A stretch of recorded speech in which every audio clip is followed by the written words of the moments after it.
Hello beautiful souls. இன்னைக்கு spirits, angels, universe, காடு நீங்கள் கும்பிடுற தெய்வம் எந்த தெய்வமாக இருந்தாலும் அவங்களுடைய பிளெஸ்ஸிங்ஸு என்ன அப்படிங்கிறது இன்றைக்கி டேரட் கோட் மூலமாக இன்னையோட எனர்ஜி உங்களுக்கு தெரிய போகுது. First card 10 of swords. பாஸ்ட்டில் நடந்த நிறைய நம்பிக்கை துரோகங்கள், இழப்புகள், சோகம், துக்கம், பண இழப்பு, குடும்ப உறவு விரிசல்னால நிறைய எல்லாமே ஒரே சமயத்தில் உங்களுக்கு அட்டாக் பண்ணியிருக்கு. அதை நினச்சிட்டே நீங்கள் இரவு தூங்க முடியாமல் ஒரு ஆன்சைட்டியில், கவலையில், ஒரி பண்ணிவிட்டு டிப்ரெஷனோட நைட்டில் கெட்ட கெட்ட கனவுகளோட இன்னமும் அந்த ட்ராமா ட்ரிகர்ஸோடு கஷ்டப்பட்டுட்ருக்கீங்க.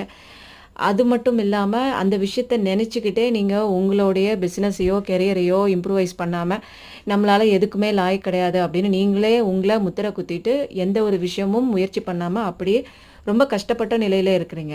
ஆனால் ஆப்பர்ச்சுனிட்டிஸ் உங்களுக்கு நிறையா இருக்குது. உங்களுக்கு க்ரியேட்டிவ் மைண்டு, இன்ட்யூஷன் பவர் நிறைய இருக்குது.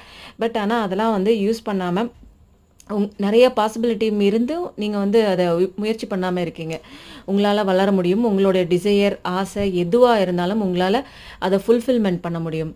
அதுக்கு உண்டான ஸ்கில் டெவலப்மெண்ட்லாம் உங்களுக்கு இருக்குது. பட் அதை நீங்கள் தெளிவாக யோசித்து என்ன பண்ணணும், பழசில் நடந்த விஷயங்கள்லேருந்து எது பண்ணணும், எது பண்ணக்கூடாதுன்னு ஒரு தெளிவான ஒரு சிந்தனையோட, ஒரு தொலைநோக்கு பார்வையோடு நீங்கள் பண்ணிகிட்டு இருக்கும்போது உங்களுடைய ஸ்கில் என்ன, நீங்கள் பார்க்குற ஒர்க்கு இன்னும் எப்படி க்ரியேட்டிவிட்டியாக, இன்னும் எப்படி ஒரு ஒரு சூப்பராக அந்த விஷயத்தை ஒரு பேஷனேட்டாக ஒரு நல்லா டெவலப் பண்ணி பண்ணலாம் அப்படிங்கிறத யோசிச்சிங்க அப்படின்னா உங்களுக்கு புதையல், சொத்து, நீங்கள் நினைக்கிற ஆசைப்படுற எல்லா விஷயங்களும் உங்களுக்கு கைகூடி கிடைக்கும். பட் இந்த விஷயம்லாம் உங்களுக்கு கிடைக்கணும்னா நீங்கள் எந்த மாதிரி யோசிக்கிறீங்க, நீங்கள் எந்த மாதிரி முயற்சி பண்ணுறீங்க அப்படிங்கிறது உங்கள் கையில் மட்டும்தான் இருக்குது.